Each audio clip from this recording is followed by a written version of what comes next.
All right, Laura. So this was something that was pretty unexpected, and that was to do a spin class, kind of a ma ha ha ha ha ha ha kind of where we are going to be talking about like the instability in the public healthcare system. I mean, Right. you And know, and we want America to be healthy. I mean, We're we just do. we're just not sure that some of what's going on is the right way to do that. Can I just That's give right. everyone a shout out? If you have a bike, get on it right now. If you Yeah. just want to go walk around the block, go And ahead. Let's well, move our bodies, get healthy, and talk about instability. yeah, and what I'm going to do is I'm going to play some music in the background, and I'm going to kind of teach this a little bit like I do in my spin class. For those that don't know, I do teach spin. I mean, that's like one of my weird kind of things. I wouldn't say it's weird, but that's one of the things that I like to do. It's a lot of fun. So, you know, so yeah, so we'll go through this. I'll call out some cadence and stuff like that. I'm not Cody Rigsby, sorry. I mean, I still could be a little spicy, but I'm not completely like him. I like riding with Cody. I mean, he's a lot of fun to ride with, like a heck of a lot of fun to ride with. But so today's episode is going to be all about Maha. Make America healthy again. There's been some really interesting choices that have been made over the past few months with the new administration and with RFK Jr., with Dr. Oz, all becoming a part of our new public health system here in the United States. I mean, Laura, do you have any thoughts? I always thought the Surgeon General needed to be a doctor, like a trained Well- one, like qualified, like licensed. Well, okay, fair. That's a really good point. But what about like the head of the Department of Health and Human Services? How's that? I always thought that that was supposed to be somebody who embraced science as fact and not opinion. Okay. And I want to clarify that by saying scientific opinion is the answer based on the best evidence we have at that time. So scientific opinion can change if a study comes up that refutes something or there's a new technology. But in general, it's pretty heavily weighted in like reality, like the best reality we can find, not your beliefs or what you want to be reality. Well, right. So what you're trying to say, I think, not trying to mansplain, just want to be very clear. What you're trying to say is that, like, usually science is rooted in some level of reality. Yeah, like that's why I always liked it because I'm not good with criticism. And so if my English teacher didn't like my paper, well, I wasn't going to go to that class anymore and put in any effort. I'm very sensitive like that. But it was hard for my math teacher to mark something wrong and for me to feel bad about that because there was a right answer and a wrong answer usually. Well, right, that's right. So you couldn't just make up an answer and then just convince everybody that the answer was correct. That's right. If two trains are speeding towards one another and they are each going 700,000 miles an hour and they collide, what's the force? It's not two. That's also true. Well, I mean, let's just kind of put this into perspective. So a new administration comes in, they come into the Health and Human Services Department. There's a lot of controversy around RFK Jr. becoming the head of the Department of Health and Human Services, and some of the reasons why was because he's had a long history of being an anti-vaxxer or being very much, that may be overstated or maybe absolutely correct, but the other is that he has been very much a denier and a skeptic. And the skepticism around the vaccines have even extended to vaccines that have been around for decades, like the measles, mumps, and rubella vaccine, which is highly concerning because we're seeing an outbreak of measles. There Correct? have been, right? So yes, I agree. The suggestion that we haven't done adequate safety studies is outrageous because here's what we know. In the early 1900s, 10% of babies born in the US died before their first birthday, mostly from infectious disease. Right. Okay? Vaccines have saved 2 to 3 million lives globally. They're so safe that, my daughters are 3 months apart, and so the pediatrician used to get them confused. So there were more than one time where one of them was sitting on my lap, got all their jabs, and then he was like, okay, I'm ready for Zoe. And I'm like, that was Zoe. So then she would also get all of Apha's shots, right? Like, Right. I'm not concerned as a pediatrician and a mom, but now we've had almost 1,200 cases of measles. 3 people died. 95% of those confirmed, those are only confirmed cases. 95% were unvaccinated. That's outrageous to me. So That's when we talk heartbreaking. about- It's heartbreaking because it's all preventable. That's right. And when we talk about wanting to make the American healthcare system more stable, it's how can we get high quality care? Quality being defined as, or high value care being defined as high quality, low cost. You can't do much better than how vaccines have done for the American healthcare system and for the American public. And there's this thing, we always talk about the knock-on effects of either policy or the knock-on effects of even commentary. When you have the head of Health and Human Services making decisions like completely wiping out the entire vaccine review committee, and placing into the vaccine review committee skeptics, COVID deniers, and people with no background whatsoever in vaccines and immunology or virology, you create this environment where can you really trust what's coming out of Health and Human Services? And that's, I think, a really scary place for us to be in the United States. It's not only can you trust it, what it is it's legitimizing truly harmful misinformation. There's no arguing some of these things, right? You can have a theory about something. I can pretend that I look like I'm 29, right, and 50 pounds lighter, and it doesn't make it reality, right? Eventually, you got to look in the mirror. So Right. I think to give people who have had a history of being very vocal about non-mainstream scientifically backed fact, unfortunately gives them a platform, and it legitimizes what they're saying to some extent, and it makes people really question who to trust. Well, exactly. I mean, if you look back during the pandemic, states that tended to vote more conservative had 2 things: higher levels of disinformation around COVID vaccine, and as a result, had fewer people take the vaccine. And the effect of that, they had higher death rates than places that did not, that had areas that tended to have a science-driven focus on vaccine adherence, prevention measures, etc. So you can see how, the commentary around the vaccine or the commentary around COVID or any other infectious disease becomes really important because it becomes infused into the common kind of societal conversation around vaccines and drugs and all these other type of public health issues. And then the effects can be disastrous. So, I mean, Laura, Yeah, is our healthcare system and public healthcare system right now unstable? What do you think? I think it's about as unstable as we are. Well, I think I'm okay, pretty stable. I mean, I can talk. I mean, I'm going to tell you, back to COVID, here's a perfect example of when scientific opinion did the best they could with the information and understanding at that time. And yes, you can look back and say, oh, well, that wasn't really necessary. But we did the best we could, and then that opinion evolved. COVID really set off my instability. I was locked in a house with 3 children, all of whom require some learning support. Never again. God bless the teachers. Man, tell me about it. I mean, we were all complaining just because we didn't have to go into the office. That was really not a complaint, but we're working from home. But it did create some isolationism that was associated well. So, not everything that came out from a public health perspective was perfect. And there were other effects of those things too.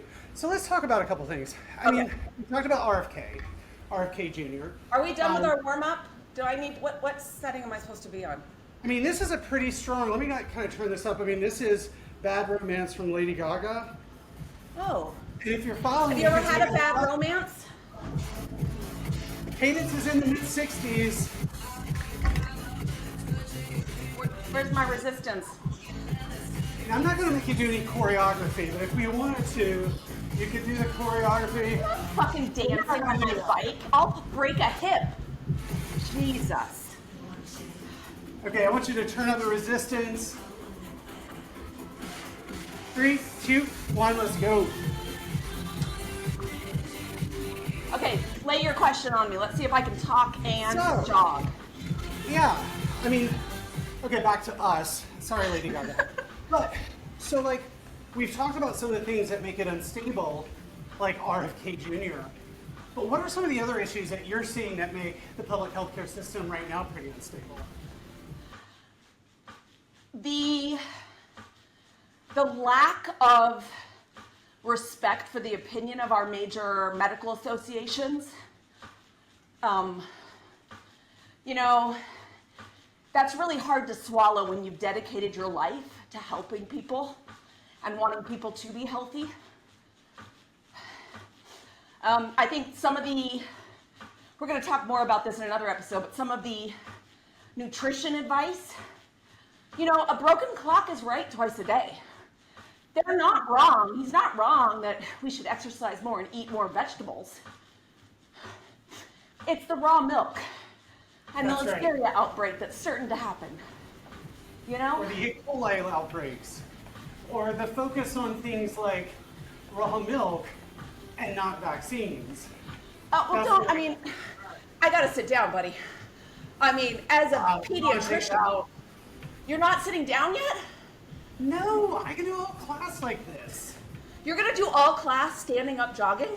Of course not. Oh, okay. But this is Lady Gaga. I mean, this is like... Oh, this is Lady Gaga, so we gotta dance, okay. Yeah, I mean, we got to. You know, I used to do a lot of writing for a vaccine website that was affiliated with Every Child by Two. Very, very, very difficult conversations. And this was, you know, years ago when vaccine uptake was still pretty high. Right. You know, 2023, 2024, we had a kindergarten vaccination uptake rate of less than 93%, which is sort of a critical threshold for preventing disease in our communities. And then COVID made it worse because people didn't understand that other vaccines take a long time to develop, not because it's hard, it's because there's no money. So if you throw Operation Warp Speed and suddenly money's no object, then you can produce vaccines based on old technology very quickly. But the COVID vaccine issues created so much more talk and suspicion that it's affected uptake across all vaccines. Exactly. Are we sitting down yet? Yeah, we are sitting down. We're taking a couple of turns off to the left. Pick up your speed, though. I want that cadence right around 100. So pick it up.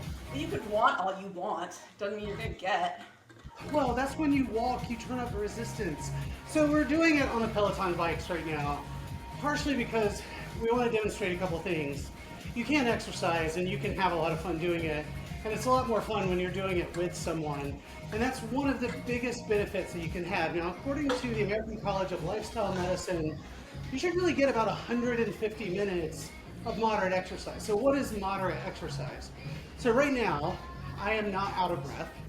Now, I exercise every day. I'm a spin instructor. But if I were really starting to push it, I would start to get out of breath. So you really want to get to about 150 minutes a week of exercise where you kind of struggle to have a normal conversation. You mean like and me? Sometimes we even say like difficulty with singing. So like if you're walking, you can sing, that sort of thing. But if you were like really pushing, you may be able to have a conversation. You probably couldn't sing. And I'm kind of getting there. So like you want to get about 150 minutes.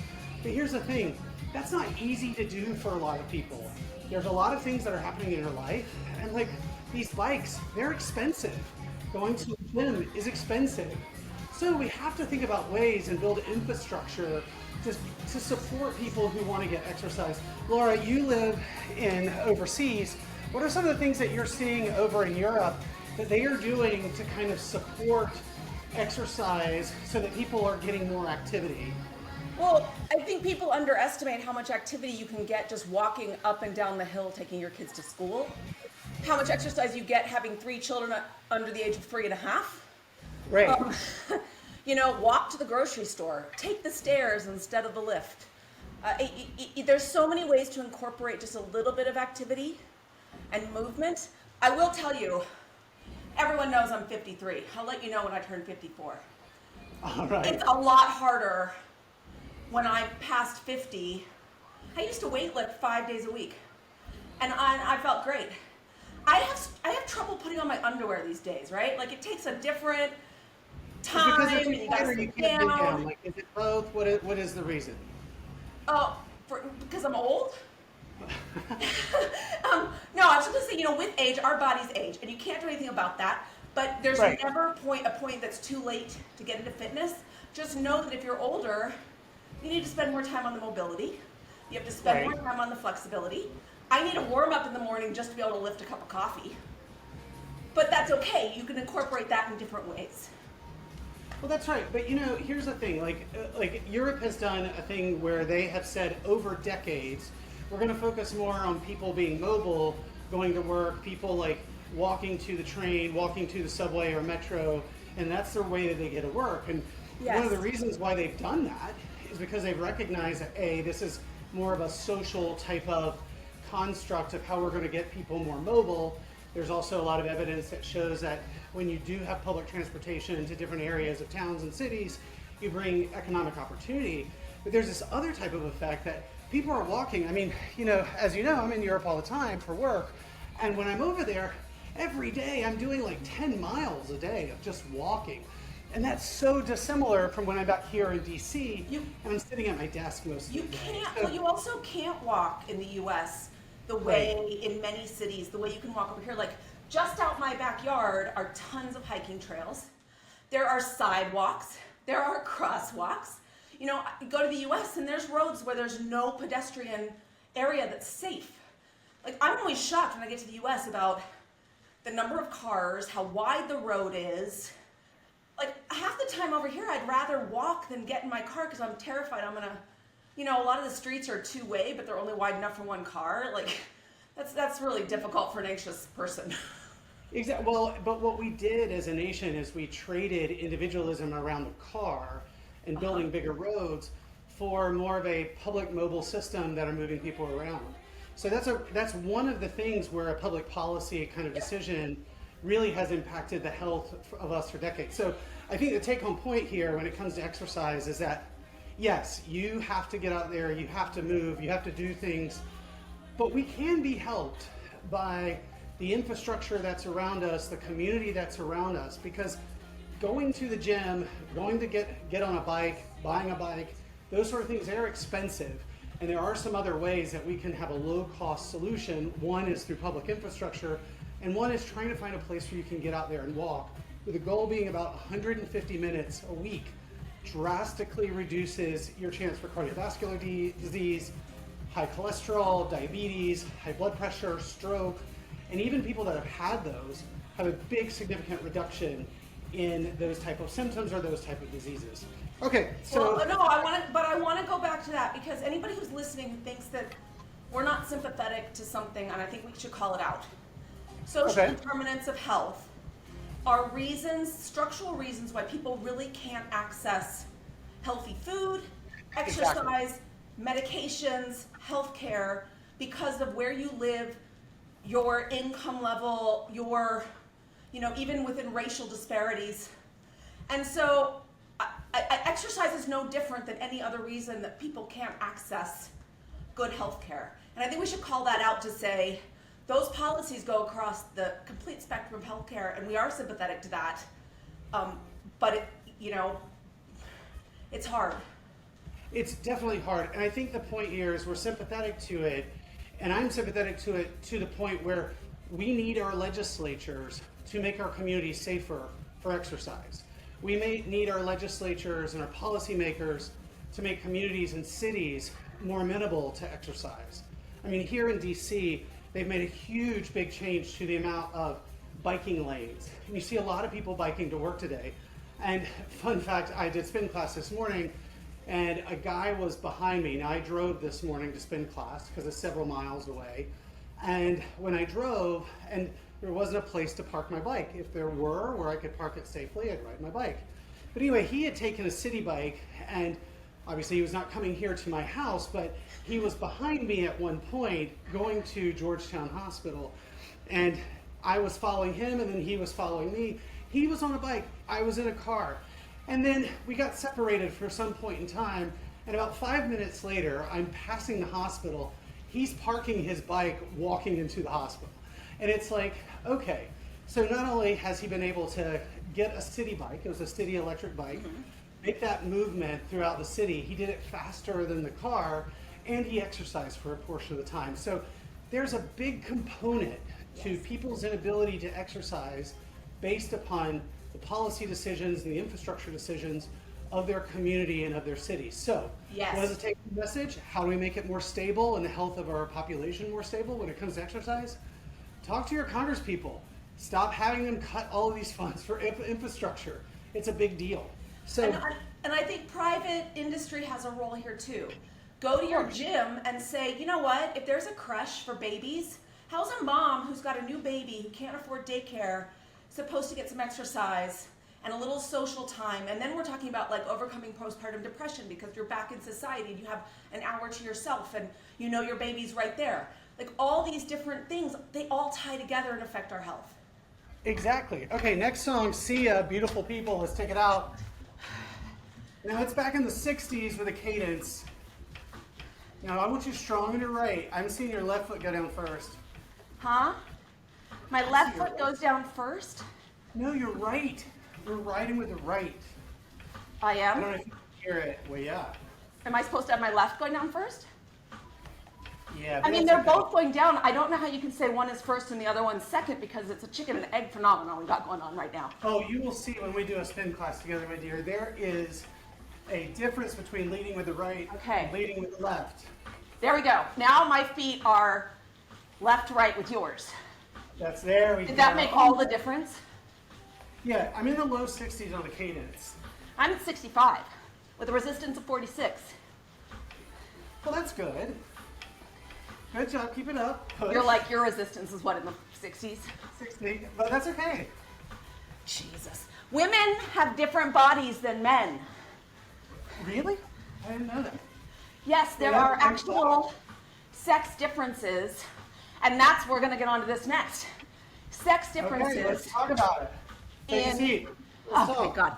So, when they tried to cancel the Women's Health Initiative, here was, people don't understand, women were not included in any scientific studies for years, for two reasons, primarily. One, you really don't want to experiment on pregnant women. That's poor form. And two, women's hormones, because of our menstrual cycles, for young women, not like me, they cause such variations in our response to certain medications, hormone levels, blood levels, tests, laboratory tests, that they just said, let's make it easy and kick the women out. But unfortunately, our bodies, if you are born and designated as a woman, it is different, and it does respond to medications differently. And it doesn't respond to treatments differently, and diseases present differently. So when they canceled the Women's Health Initiative, outcry. And I think that's a great example of when the government does something you don't like, there is power in collective action. And Maria Shriver, I think she was key in this, because I think she called her cousin and said, what the fuck's wrong with you, Bobby? Or some variation of that. Because I heard her speak recently, and she said, this is not the time to be afraid. This is the time to double down. Exactly. And if we work together, we can make things happen the way we want. So when those anti-science voices, those anti-health, anti-education, public health voices speak loud, we do have to speak louder, especially as experts in the space of healthcare. It's incumbent upon us to do that. So I'm gonna switch gears, no pun intended. Give me 2 more turns. I'm serious, I didn't see you turn up. Look, give me 2 more turns. There we go. I'm supposed to do 2 full turns? 2 full turns. We're starting to climb. You're gonna slow your cadence down, and you're gonna push. Now let's talk about nutrition. So, I think that's a pretty unstable thing here in the US. Now this may be one thing where RFK Jr. is right. What are your thoughts on that? Again, yes, in Europe where I live, all your vegetables are labeled with what country they came from. Okay. And that's about planet, but also about knowing, how far your food has traveled, how long it was probably picked. Yes, we should all be eating less processed food. The ultra processed food is frightening and directly related to the obesity epidemic. In communities that don't have access to that nonsense, you don't see the same obesity rates, the same health outcomes. When my kids want to eat that taco crap, the taki, right? The stuff that's blue, it makes me sick. Now, if I completely restrict that, they're going to hide it and do it out in the backyard with their friends like crap. She turns to the left. Oh, thank goodness. Well, I mean, here's the thing, is RFK Jr. right about nutrition as far as on the we've got to eat healthier, Yeah. we have to do that to control chronic disease? Nobody ever got fat from eating blueberries. True. However, when you've got the head of Health and Human Services complaining about vitamin B12 in food, Oh, yeah. that gives me a little bit more concerned. Is he the right messenger for the nutrition movement? Well, if you don't know that riboflavin, yes, it can be hard to pronounce. So can many words. Sure. But if you don't know what that is, you should be, if you're not, okay, let's back up. Let's say I actually thought he was the greatest guy for the job, and he wasn't a doctor or a scientist. Then I'd be like, I would expect him to surround himself with really well-educated people who really worked to make sure he understood what he was going to go on camera and say. Exactly. I mean, we've had lots of HHS secretaries, CMS administrators, FDA chairs that have not been doctors, and so that's not a necessity per se. It's a nice to have, right? Someone that understands the role, the provider role in the healthcare system, from hospitals to doctors to nurses, etc. But it's not an absolute necessity if, to your point, you've surrounded yourself with people that are competent and understand it. And what we've seen on the vaccine now committee is it's very questionable of whether or not he's surrounding himself with either sycophantic type people or people that are truly scientists that understand the space. So take home point here is that yes, nutrition is extremely important, but we have to be careful about what we're focusing on because there's a lot of other issues within our nutrition system. Yes, you have to get more vegetables. Diets with higher levels of vegetables are safer for you. They're better for you for your cardiovascular health, for your mental health. They are better for inflammation, etc. Reducing the amounts of bad proteins, I will say, highly saturated fats is a really good thing. Reducing your refined carbohydrates is a really good thing. But drinking raw milk because some Yahoo said that that's what you should be doing is not a good thing. Can you say listeria? Yeah, can you say That's listeria? also a hard word to say. I want to go back to the social determinants of health conversation. Sure. Because if you're cutting school lunch funding, if you're taking away breakfast from kids who who have food insecurity at home, food insecurity is a real thing. And it's not just skinny kids. That's part of the obesity epidemic is related to food insecurity and not knowing where your next meal is coming from, and then eating as soon as you find food. If you take away those opportunities to, provide nutrition to developing brains, again, and when you go to a fast food restaurant, McDonald's withstanding at this point, and if crap in a bag is half the price of a cucumber, you're going to feed your kids crap in a bag. Exactly, because that's what you can afford. So here's a role again for policymakers, is that for us to truly make America healthy, and I challenge to say healthy again, because I don't know, Laura, do you know a time when America was truly healthy?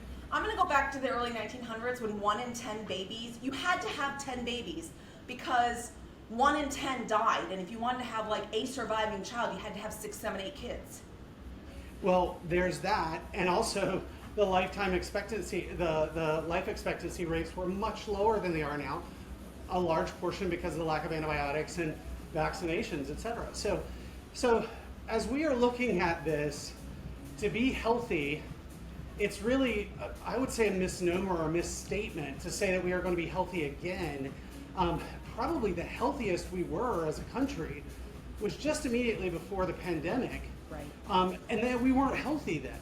And I'm only using the number as age of life expectancy as the metric for that. I mean, we've talked about this in my class before, not spin class, but UNC. Oh, business school class, the other class you teach, right? The other class. We talked about the fact that, we in the United States have this kind of exceptionalism where we believe at some level our health is phenomenal and our science is phenomenal and our healthcare is the best in the world. And there are some true statements there. But Europe and other countries are far passing us in life expectancy by years, and they're spending less money. So there's some work that we have to do, and I don't think it's quite right to say that we have to make America healthy again, because I'd really ask one of those people who has the again word in their Maha statement and ask them, so tell me a time when we were truly healthy. And I think that you can poke a lot of holes in that. So now I've got a question for you, directly applies to you.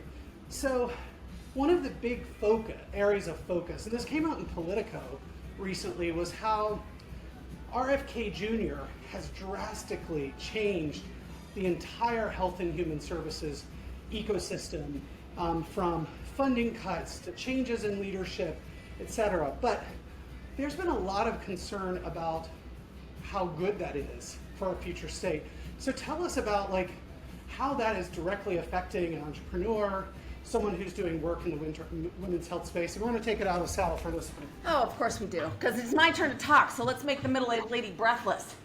And I will say there was also resistance and a very slow cadence in some of your classes in business school, buddy, but okay. I talk a lot about, I had an NIH grant funding meeting that was canceled 4 hours. We had practiced for weeks. I had put hours into that slide deck. And 4 hours before, and the problem is, I'm in a startup. Startups are terrifying because we don't make money. We are pre-revenue. Right.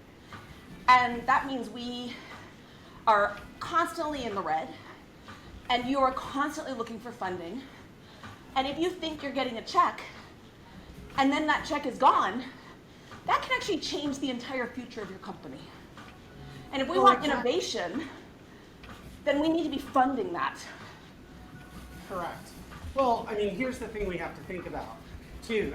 There's your company as one example. Take it back in the saddle.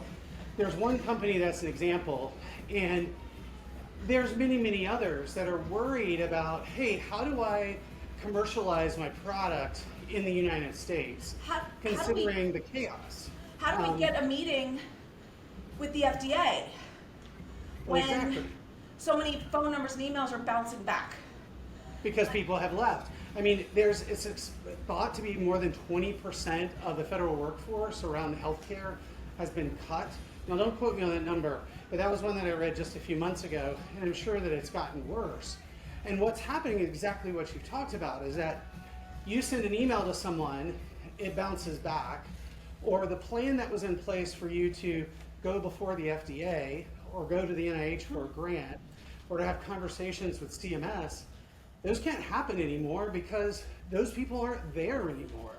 And the number of people that were there to review products, to work with you on the review of products and services, many of them are gone. So whether the people are gone or there's not enough people to manage the capacity of new innovations that are coming in, that has a big knock-on effect to our future state of innovation. So something to watch for. So I have real concerns about that. And I think we've pointed this out before, but these are often highly specialized positions that require a lot of training. You don't just graduate from college with a degree in sociology and go work for the FDA reviewing drug applications. Right? Correct. So you just willy-nilly fire people. Well, then you have to kind of eat crow and hire them back, or you just go without. Exactly. And that's where I think other companies are starting to see they may have an opportunity to usurp the position of the United States as a country of innovation and establish themselves as new hubs of innovation, which is not necessarily a bad thing from a global perspective to spread out innovation, because you really want everybody to become more innovative. But what we do have to recognize is that that takes time for those countries to gear up and those factories to work. So we talked about nutrition, we talked about exercise, we talked about misinformation, we talked about the funding environment, as well as the cuts that have happened in HHS. What else can we talk about ma-ha-ha-ha-ha? Ma-ha-ha-ha-ha-ha. Take a seat. Thank God, because now I gotta think. You know, I think that we need to tell people that just because something crazy is coming out of the top doesn't mean that you can't access trusted sources of information. Primary care is if we can fund it, and that's also a real problem, if getting access to it. But there's a lot of innovation in that space. Most doctors want to do the right thing. They don't want to deceive you. They want to give you good information to keep you healthy. Nobody wants children getting sick. We just don't. Most of us are good people. So find those sources, and your source is not Google. Your source is not Gwyneth Paltrow. Or ChatGPT necessarily. As we've, side note, seen with the Make America Healthy Again report, it was riddled with sources that did not exist because it was created with AI, and AI had some hallucinations, but... Let's talk about the limitations of AI for a moment, okay? I asked AI to take a photo of me and a handbag and Photoshop the handbag onto my shoulder. And what I got back was a very cross-eyed looking myself with a purse on my shoulder, but there was a little hand sticking out of the side of the bag. It made me a handbag. So... It's quite literal, Laura. It's very literal. I mean, I was kind of impressed. But let's just say this. AI will have a place in medicine, but it's not there yet. And until... Well, okay, I'm going to push back on you on that.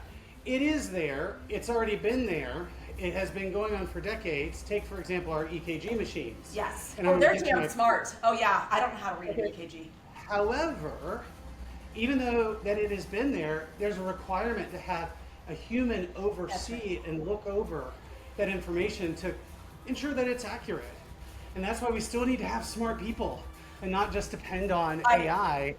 Take it completely back. Unregulated, unsupervised AI is not there yet.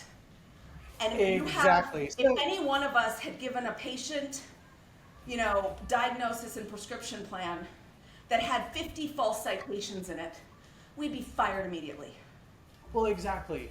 And that's what's scary, that's coming from the top, is that not only are they spouting misinformation, but they're putting out official government reports talking about the health of the nation and their plans that is riddled with errors, riddled with disinformation, misinformation, and right out falsehoods, because it was created with AI. So we've got some work to do. So let's take a cool down. We've been about 34, 35 minutes.